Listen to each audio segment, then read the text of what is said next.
In 1708, two children, Michael Hammond, age 7, and his sister Anne, age 11, were hanged by the neck until dead. Their crime?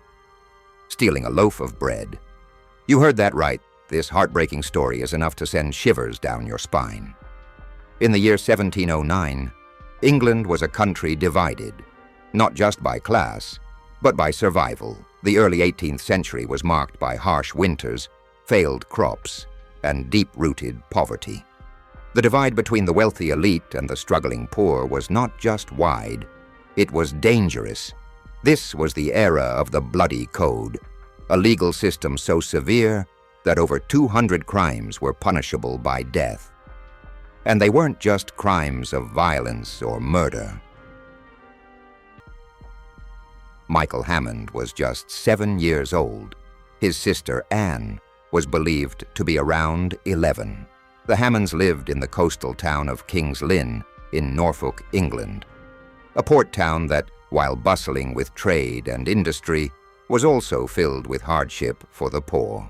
Like many children of the lower class, Michael and Anne were likely raised in an environment where hunger was a daily reality, and the idea of stealing was not born from mischief, but from desperation. They were orphans. In that era, the poor had few protections, and children without guardians often ended up on the streets, relying on their wits and courage just to stay alive. For many like Michael and Anne, survival meant rummaging through waste piles, begging for crumbs, or doing small errands for pennies. So when Michael and Anne reached for a loaf of bread, it wasn't a calculated crime. It was a decision made with empty stomachs and tired eyes. A moment of hunger that would cost them everything. They didn't know it then, but in a legal system designed to crush the poor and frighten the public, their fate was already sealed. They weren't just seen as hungry children. They were made an example. And what came next would shock even those living in an age of cold justice. According to court records from King's Lynn in 1709, the charge was theft.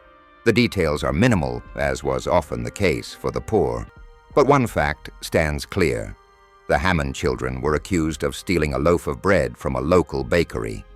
It wasn't grand larceny. There was no weapon, no violence, just hunger. But under the laws of the time, that didn't matter. England's Bloody Code was unforgiving. Stealing goods worth more than a shilling was considered a capital crime, and bread, especially during the crippling winter famine, was not only a precious resource, but also guarded fiercely by merchants. The children were arrested and thrown into a local jail, likely a small stone building with no heat, little food, and no compassion. There they would have waited, surrounded by adult prisoners, rats, disease, and filth. There was no special treatment for minors, no advocacy, no recognition that they were just kids. Their trial was quick. Justice in the 18th century moved fast, especially for the poor. Courtrooms were overcrowded, and the presiding judges were often more interested in maintaining order than weighing mercy. The proceedings likely took no more than a few minutes. No legal representation, no defense, no one to speak on their behalf. The outcome was predetermined by the system itself. Guilty. There were no allowances for their age.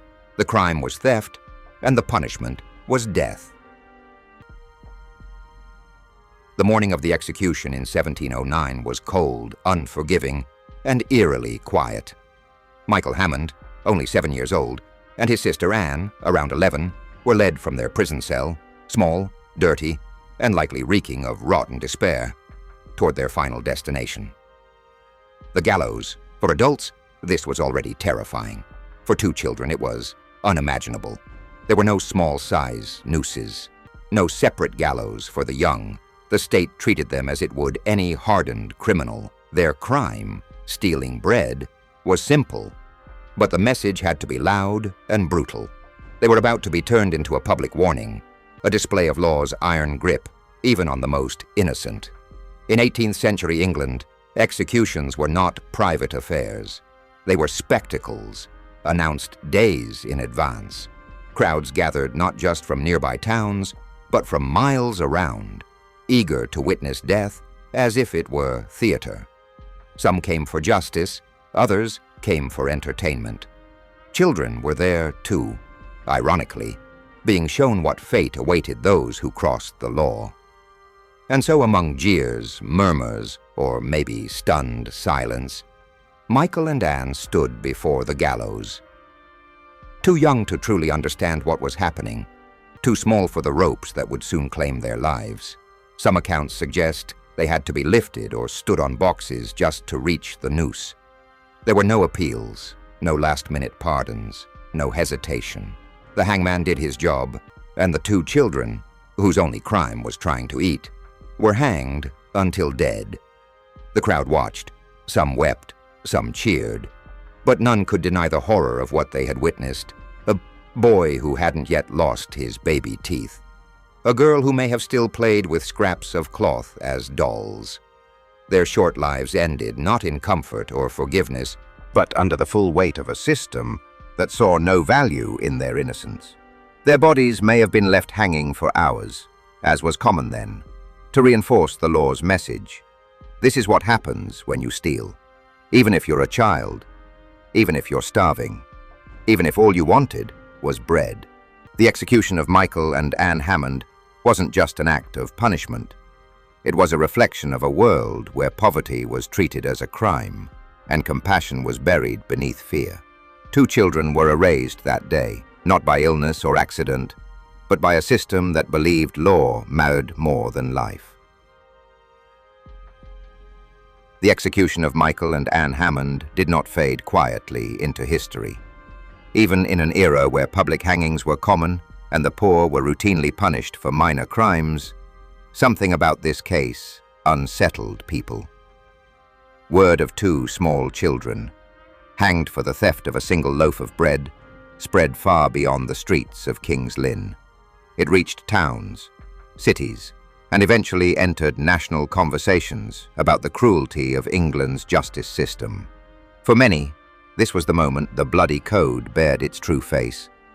It wasn't justice, it was brutality disguised as order, and the hanging of Michael and Anne became its most haunting example. People began to question the system, not just the laws, but the values behind them. Pamphlets circulated, writers and reformers spoke out.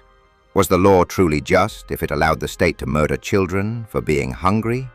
Were punishments really a deterrent, or were they tools of fear, crushing the poor while the powerful looked on? Though reforms did not come immediately, the seeds were planted. Over the next century, public pressure would slowly force Parliament to reconsider the reach of the death penalty. By the early 19th century, momentum grew for legal change. Influential voices like Sir Samuel Romilly campaigned against the harshness of the bloody code, calling for compassion, especially for minor crimes. By 1861, the list of capital crimes had been dramatically reduced. Child executions became almost unthinkable. And by the 20th century, laws across England began to reflect a more modern understanding of justice, one that distinguished between adult criminals and vulnerable children. But for Michael and Anne Hammond, that justice came far too late. Today, their story serves as a chilling reminder of what happens when law forgets humanity. Their names are rarely found in textbooks, yet their fate remains etched into the soul of legal history.